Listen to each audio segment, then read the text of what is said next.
संस्कार स्टडीज़ के YouTube channel में आपका स्वागत है। हम राजस्थान की कला संस्कृति पढ़ रहे थे और कला संस्कृति में अपने जो टॉपिक चल रहा था वो था राजस्थानी चित्रकला। राजस्थानी जो चित्रकला है उसके बारे में पिछले वीडियो में मैंने बताया था कुछ, आज हम उससे आगे चर्चा करेंगे। तो राजस्थानी जो चित्रकला है उसकी मूल जो उत्पत्ति मानी जाती है राजस्थानी चित्रकला की वो मेवाड़ से मानी जाती है। और राजस्थानी चित्रकला को चार भागों में, चार मुख्य स्कूलों में बांटा गया है, चार शैलियों में बांटा गया है।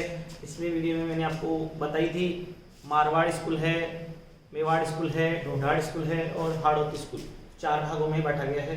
और राजस्थानी चित्रकला का पहली बार वैज्ञानिक आधार पर जो विभाजन किया था वो आनंद कुमार स्वामी ने किया था। मारवाड़ बीकानेर की पढ़ ली थी हमने पहले। इसके बाद में देखो एक चित्रशैली है जिसका नाम है किशनगढ़ चित्रशैली।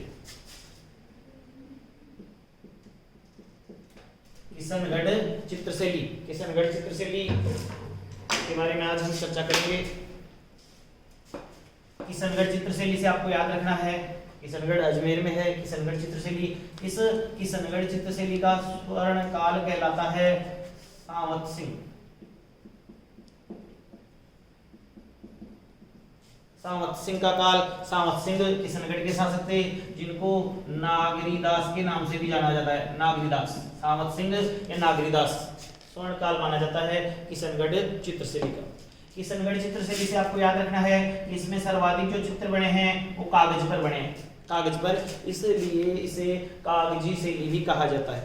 परीक्षा में पूछा जा सकता है कि किसे कागजी शैली कहा जाता है, तो जो किशनगढ़ चित्रशैली है उसी को कागजी शैली के नाम से भी जाना जाता है। ये बात आपको ध्यान रखनी है।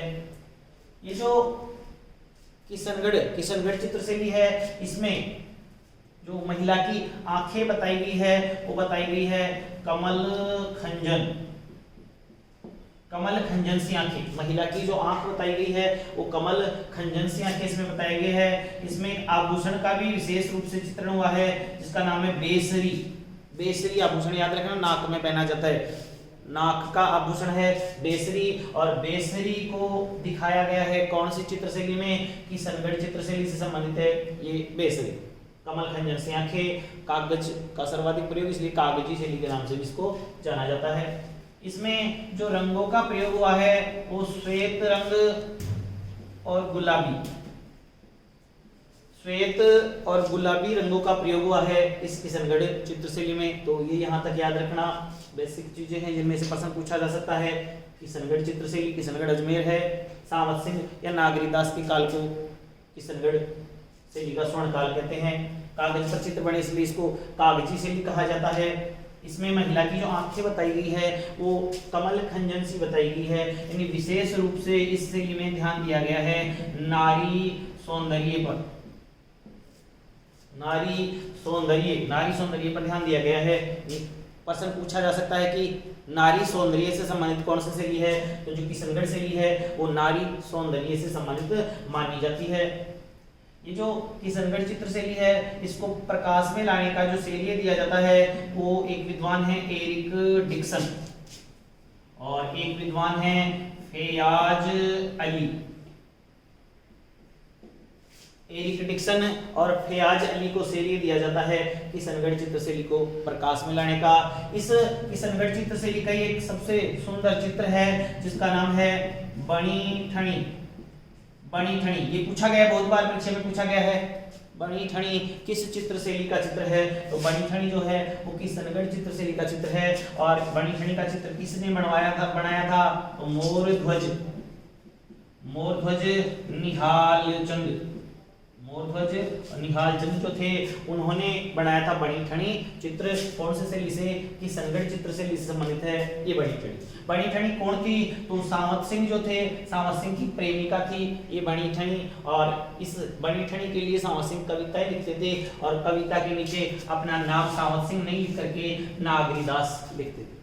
बाद में ये सावत सिंह जो है वो अपने अंतिम समय में वल्लभ संप्रदाय से इतने अत्यधिक प्रभावित हुए कि इन्होंने अपना राजपाट छोड़ दिया था और वृंदावन चले गए थे। राजपाट छोड़कर वृंदावन चले गए सावत सिंह और वहीं पर अपना नाम क्या रखा? नागरीदास रखा। ये जो किशनगढ़ शैली है इसमें श्वेत और गुलाबी रंग का प्रयोग हुआ है। इसके अलावा ये जो किशनगढ़ चित्र शैली है इसमें सर्वाधिक मोर और भौरा, भौरा जो होता है मोर और भौरा का सर्वाधिक चित्रण किया गया है इस किशनगढ़ चित्रशैली में। वृक्ष अगर इससे संबंधित पूछ ले तो केले के वृक्ष का, सबसे ज्यादा कौन से पेड़ का चित्रांकन, केले का पेड़, या पूछे कि केले के वृक्ष का चित्रांकन कौन से शैली में, तो किशनगढ़ चित्रशैली में। तो ये मैंने बता दिया, वृक्षों में केला, मोर और भंवरा का विशेष रूप से चित्रण हुआ है। रंग श्वेत और गुलाबी है। नारी सौंदर्य से संबंधित ये शैली मानी जाती है और इसकी इस किशनगढ़ चित्रशैली का प्रसिद्ध जो चित्र है वो बड़ी ठनी, मोरध्वज निहाल चंद ने बनाया। इस बड़ी ठनी को ये जो एरिक डिक्सन है, एरिक डिक्सन ने बड़ी ठनी को कहा है भारत का मोनालिसा। भारत का मोनालिसा किसे कहा जाता है, तो बड़ी ठनी जो चित्र है इसे भारत का मोनालिसा कहा जाता है। और किसने कहा था, तो एरिक डिक्सन ने कहा था, क्योंकि ये बहुत सुंदर चित्र है बड़ी ठनी, जिसको मोनालिसा।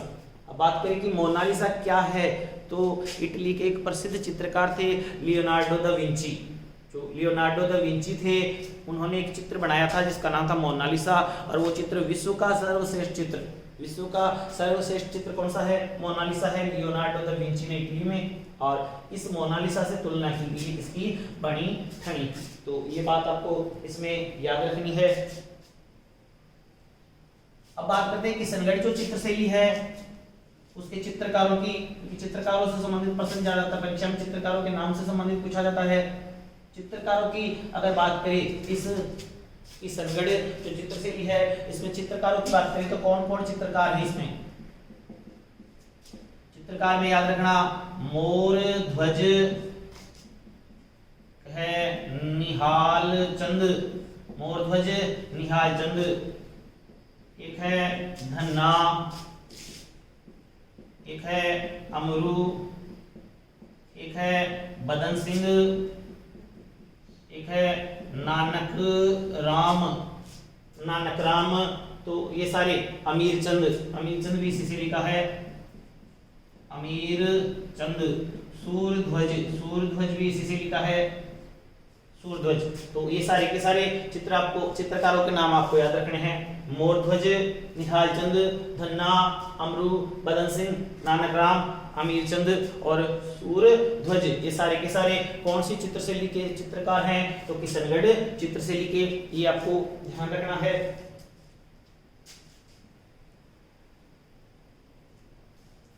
इसके अलावा बात करें अगली शैली की, तो मारवाड़ जो मुख्य स्कूल है उसकी शैलियां चल रही थी। 3 शैलियां हो गई अपने, जोधपुर, बीकानेर और किशनगढ़। पिछले वीडियो में जोधपुर बीकानेर के लिए बता दिया था, आज किशनगढ़ वाली शैली। इसके अलावा और कौन सी शैली है मारवाड़ के अंतर्गत, तो एक शैली है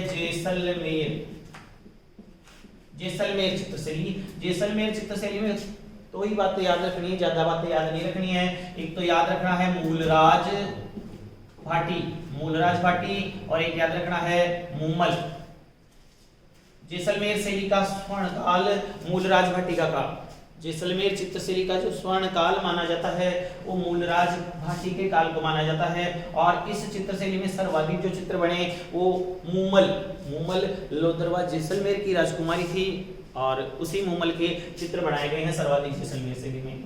एक इसके लिए याद रखना स्थानीय शैली, ये क्या है, स्थानीय शैली है, यानी इस पर मुगल प्रभाव नहीं पड़ा। पूछा जाता है प्रश्न, राजस्थान की कौन सी चित्रशैली है जिस पर मुगल प्रभाव नहीं पड़ा, तो जैसलमेर शैली पर मुगल प्रभाव नहीं पड़ा, ये स्थानीय शैली मानी जाती है। जैसलमेर की जो चित्रशैली है वो स्थानीय शैली। मूमल के सर्वाधिक चित्र इस चित्रशैली में बनाए गए हैं। और स्वर्ण काल किसका काल, मूलराज का जो काल है उसको इस चित्रशैली का स्वर्ण काल माना जाता है। इसके बाद बात करें नागौर चित्रशैली, तो नागौर चित्रशैली से आपको याद रखना है पारदर्शी वस्त्रों का अंकन। पारदर्शी वस्त्रों का जो अंकन है वो कौन सी चित्रशैली से संबंधित है, नागौर। बस इतना ही याद रखना है इसमें, पारदर्शी वस्त्रों का अंकन कौन सी चित्रशैली से संबंधित है, तो नागौर चित्रशैली से। एक है अजमेर चित्रशैली, और ये जो अजमेर से चित्रशैली है इसमें आपको केवल जो चित्रकार हैं उनके नाम याद रखने हैं, क्योंकि इसमें जो चित्रकार हैं उनमें एक है तैयब एक है चांद खां, एक है वीर जी, एक है नारायण लाल या नारायण भी बोल सकते हैं। वीर जी से याद रखना, वीर जी जोधपुर शैली में भी है, जोधपुर शैली में। तो तैयब, चांद खां, नारायण। इसके अलावा दो महिला चित्रकार हैं, दो महिला चित्रकार हैं, एक का नाम है उसना और एक का नाम है साहिबा। ये परीक्षा में पूछा गया दिनस बोर्ड के द्वारा, उसना और साहिबा। उसना और साहिबा किस चित्र शैली के चित्रकार हैं? तो ये उसना और साहिबा जो है वो अजमेर चित्र शैली से। ये दो तो ये याद रखना अच्छे से, चांद और तैयब अजमेर शैली के, और उसना और साहिबा कौन सी चित्र शैली से संबंधित है? ये भी अजमेर चित्र शैली से संबंधित माना जाता है, उसना और साहिबा। तो ये बातें आपको इस नागौर शैली और अजमेर शैली में याद रखनी है। इसके अलावा बात करें अन्य शैली की, मेवाड़ चित्र शैली मुख्य स्कूल है मेवाड़, और राजस्थानी चित्रकला की मूल शैली, राजस्थानी चित्रकला की मूल शैली जो मानी जाती है वो मेवाड़ शैली ही मानी जाती है। इसका जो उद्भव माना जाता है वो महाराणा कुंभा के काल से उद्भव माना जाता है मेवाड़ शैली का, और इसका स्वर्ण काल जो कहते हैं वो महाराणा जगत सिंह फर्स्ट। इस मेवाड़ चित्रशैली का स्वर्णकाल, मेवाड़ चित्रशैली का स्वर्णकाल जगत सिंह प्रथम का काल, और शुरुआत कुंभा के काल से मानी जाती है। हालांकि इस चित्रशैली में बहुत पहले तेज सिंह के काल में भी चित्र बन गया था। तेज सिंह के काल में लगभग 1260 में कमलचंद्र नाम के जो चित्रकार थे उन्होंने एक चित्र बनाया था जिसका नाम है श्रावक प्रतिक्रमण सूत्र चूर्णी। याद रखना है, ये चित्र क्योंकि पूछा जाता है राजस्थान का पहला चित्रित ग्रंथ कौन सा है? तो राजस्थान का पहला जो चित्रित ग्रंथ है वो है श्रावक प्रतिक्रमण सूत्र चूर्णी। कमलचंद्र ने तेज सिंह के काल में 1260 में बनाया, लेकिन मुख्य रूप से जो उद्भव हुआ, चित्र बनाए जाने लगे बहुत सारे, तो कुंभा के काल में, और स्वर्ण काल बोलते हैं जगत सिंह प्रथम का काल। ये याद रखना है, ताम्रपत्र पर चित्रित पहला राजस्थानी ग्रंथ है श्रावक प्रतिक्रमण सूत्र चूर्णी। इसके अलावा मेवाड़ शैली के लिए याद रखना, मेवाड़ शैली का जो उद्भव है, मेवाड़ शैली के विकास की जो जानकारी मिलती है वो एक ग्रंथ से मिलती है जिसका नाम है चोर पंचाशिखा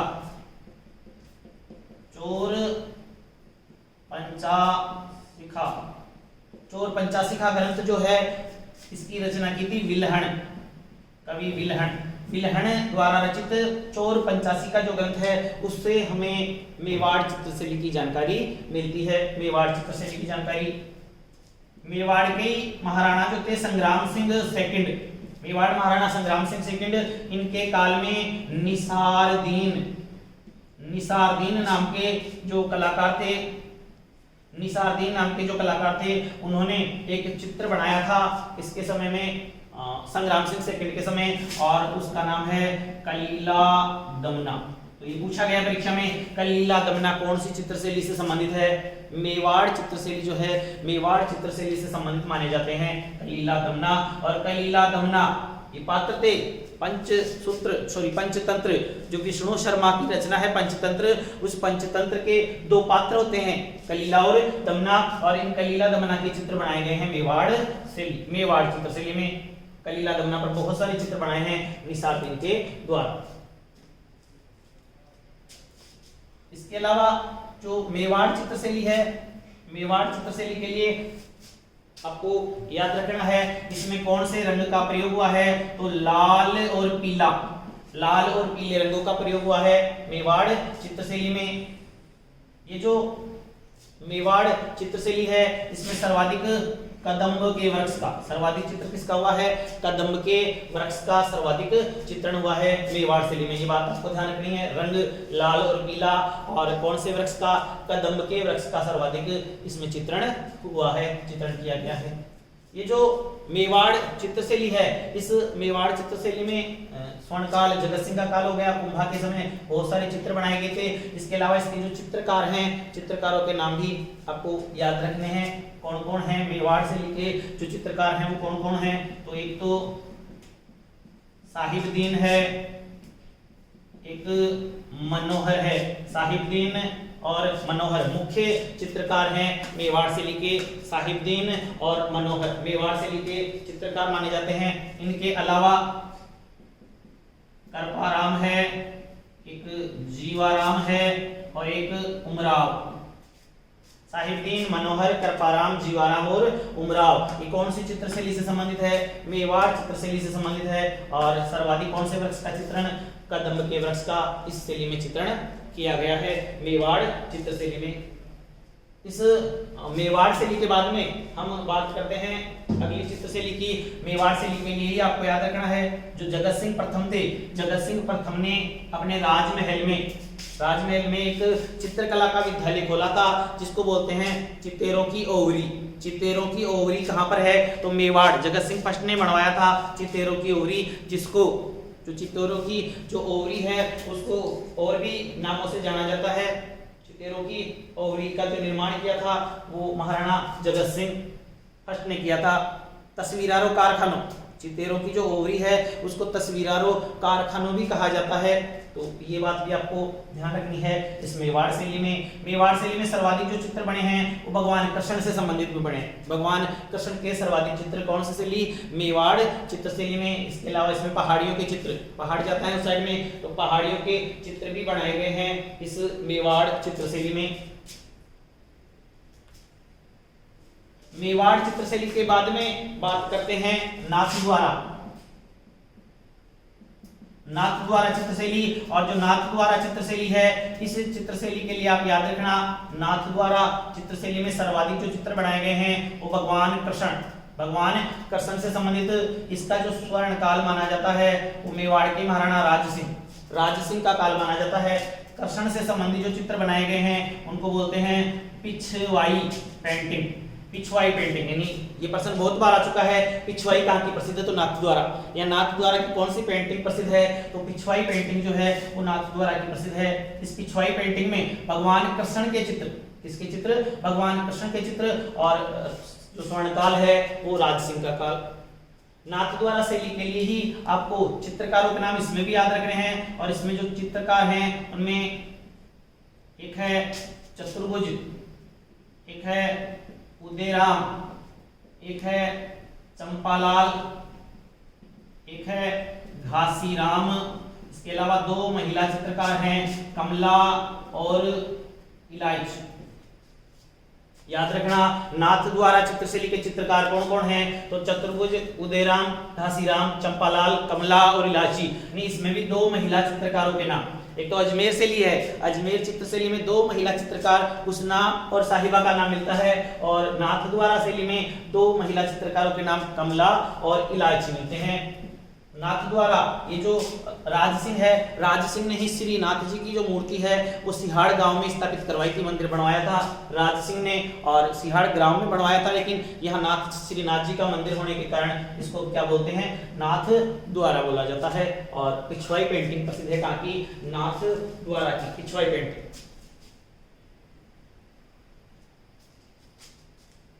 इसके बाद में एक शैली है जिसका नाम है चावंड चित्रशैली। इसके लिए बस केवल आपको स्वर्ण काल याद रखना है। अमर सिंह का काल, अमर सिंह प्रथम का जो काल है वो चावंड शैली का स्वर्ण काल माना जाता है। एक चित्रशैली है देवगढ़ चित्रशैली। और देवगढ़ चित्रशैली में आपको जो याद रखना है वो है इस देवगढ़ चित्रशैली को प्रकाश में लाने का श्रीधर अंसारी। देवगढ़ चित्रशैली को प्रकाश में लाने का श्रेय श्रीधर अंधारी को दिया जाता है। देवगढ़ के जो सामंत थे, यहाँ के जो सामंत थे, उन सामंतों को कहा जाता है सोलवे उमराव। ये भी पूछा जा सकता है प्रश्न, कहाँ के सामंत सोलवे उमराव कहलाते हैं? तो देवगढ़ के जो सामंत है वो सोलवे उमराव कहलाते हैं। इसी में एक चित्र बना हुआ है मोती महल, एक है अजारा की ओवरी। ये दोनों याद रखना, मोती महल और अजारा की ओवरी किससे संबंधित है? तो देवगढ़ चित्रशैली से संबंधित ही माने जाते हैं मोती महल और अजारा की ओवरी। ये आपको याद रखना है। इसमें इस चित्रशैली के, देवगढ़ चित्रशैली के जो चित्रकार हैं उनमें एक है बगता, एक है चोखा, एक है कमला और एक है बैजनाथ। चारों चित्रकारों के नाम याद रखना आप। बगता, चोखा, कमला, बैजनाथ चारों चित्रकार देवगढ़ शैली के हैं। देवगढ़ शैली को प्रकाश में लाने का श्रेय श्रीधर अंसारी को दिया जाता है। यहाँ के सामंत 16वें उमराव कहलाते हैं। मोती महल और हजारा की उगरी कौन सी शैली से? देवगढ़ शैली से संबंधित है। और चित्रकार हैं बगता, चोखा, कमला और बैजनाथ। तो ये आपको इस शैली के लिए याद रखना है।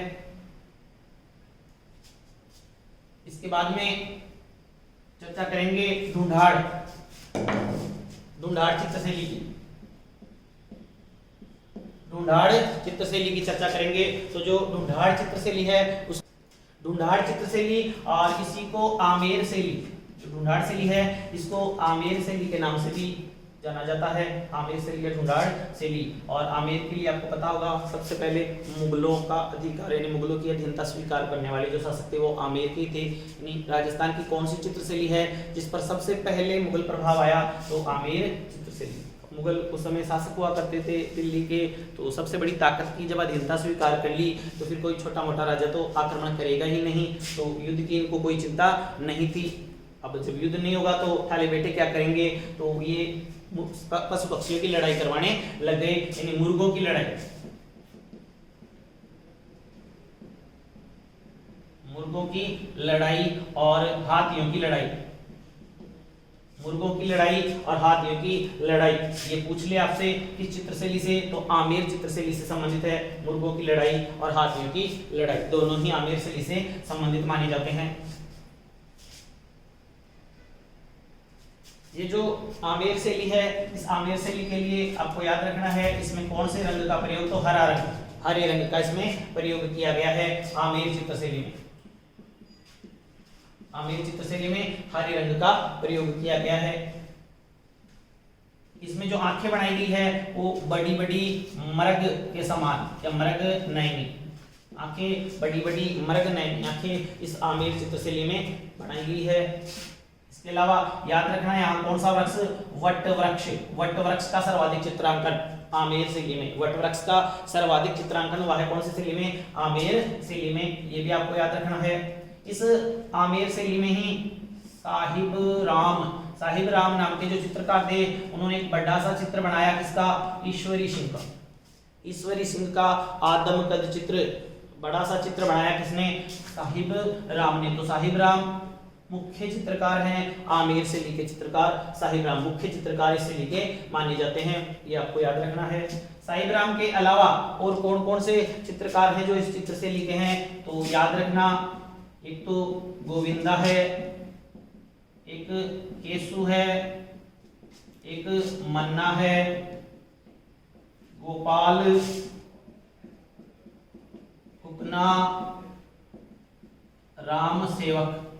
गोविंदा, केसु, मन्ना, गोपाल, हुकना, राम सेवक ये सारे के सारे जो चित्रकार हैं वो कौन सी चित्रशैली से संबंधित है? आमेर चित्रशैली से। तो ये सारे के सारे आपको नाम याद रखने हैं। साहिबदीन, एक सालिग्राम भी है, साहिबदीन है, सालिग्राम है, गोविंदा, केसु, मन्ना, गोपाल, हुकना, राम सेवक कौन सी चित्रशैली के चित्रकार हैं? आमेर शैली। तो आमेर शैली के याद रखना, आमेर शैली में हरे रंग का सर्वाधिक प्रयोग। महिला की जो आंखें बनाई गई है वो बड़ी मर्ग के समान मर्ग नयनी आंखें, बड़ी मर्ग नयनी आंखें आमेर शैली की विशेषता है। कौन से पेड़ का चित्रांकन? वट वृक्ष का इसमें सर्वाधिक चित्रांकन किया गया है। ईश्वरी सिंह का आदम कद चित्र बनाया किसने? साहिब राम ने। और साहिब राम, सालिग्राम, गोविंदा, केसु, मन्ना, गोपाल, हुकना ये सारे के सारे चित्रकार कौन सी चित्रशैली के माने गए हैं? आमेर शैली। तो आज मैंने आपको जो चित्रशैलियां बताई है तो उनको आपको अच्छे से याद करना है। बाकी जो बच गई चित्रशैलियां उनके बारे में हम नेक्स्ट वीडियो में चर्चा करेंगे। धन्यवाद।